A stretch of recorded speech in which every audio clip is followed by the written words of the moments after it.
માંગરોળના રુદલપુર ગામે રુદલપુર ખાતે સ્મશાનની દિવાલમાં ભ્રષ્ટાચારનો આક્ષેપ કરવામાં આવ્યો છે। દિવાલના બાંધકામમાં નવા પથ્થરોને બદલે જૂના અને તૂટેલા પથ્થરોનો ઉપયોગ થઈ રહ્યો છે, જેનાથી તેની મજબૂતી પર સીધો સવાલ ઉઠે છે। ત્યારે ગ્રામજનોએ તાત્કાલિક આ કામ અટકાવી તપાસ કરી જવાબદાર સામે કડક પગલાં લેવાની માંગ કરી છે। મારું નામ છે મિલપ મામૈયા કોડિયાતર, બરાબર, ગામ રુદલપુર રહેવાસી। આજે માંગરોળ તાલુકાના ટીડીઓ ઓફિસમાં અમે અરજી આપેલી છે। રુદલપુર ગામમાં સમસાણમાં ભ્રષ્ટાચાર થયો છે, બરાબર। જૂના પથ્થર વાપરી છે અને નવા પથ્થર ઘેરે લઈ જાય છે।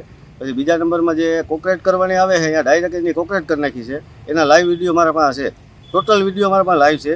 ડાયરેક્ટ આપણે કોન્ટ્રાક્ટરને કહીએ છીએ તો કે એ અમને આટલું આપ્યું એટલું અમે કામ કરશું, એના સિવાયનું અમે કંઈ કામ કરીશું નહીં। ખિલાસરી વગરનું સીધું કોપી કરી લીધું છે ટોટલી વસ્તુ। અને જે તે બીજા જૂના કામ કર્યા છે, બાથરૂમથી માંડી રોડ રસ્તાથી માંડી અને ટોટલ કામમાં ભ્રષ્ટાચાર છે, એના ચોખ્ખા વિડીયો મારા પાસે લાઈવ છે, ક્યાંયને હું હાજર કરવા તૈયાર છે।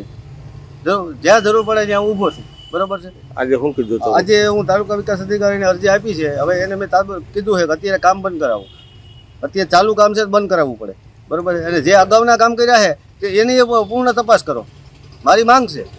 ગામના નાગરિક તરીકે મારી માંગ છે, બરાબર। એમાં અમે કંઈ ખોટું કરવા માગતા હોય, મારે ભેગું ગામ આખું છે, તમે કહો એટલા માણસોને હાજર કરી દે। ત્યારે સ્થાનિક ઉપર કેટલા માણસો હતા જ્યારે થયું છે ત્યારે, અને સરપંચ જેમ તેમ બોલે, સરપંચે મને એમ કીધું કે તને પૂછીને હું સરપંચ થયો છું, તો ગામનો સરપંચ કહેવાનો થયો તો? ગામમાં સરપંચ થયો તો અમે મત આપ્યા તો સરપંચ થયો કે એમને એમ થઈ ગયો? અમને અત્યારે ધમકી આપે છે જેવી તેવી। અમારે અહીંયા આવવું પડે એનું કંઈ સારું છે? એની કામ સારા કરે તો અમારે આવવાની જરૂર જ નથી।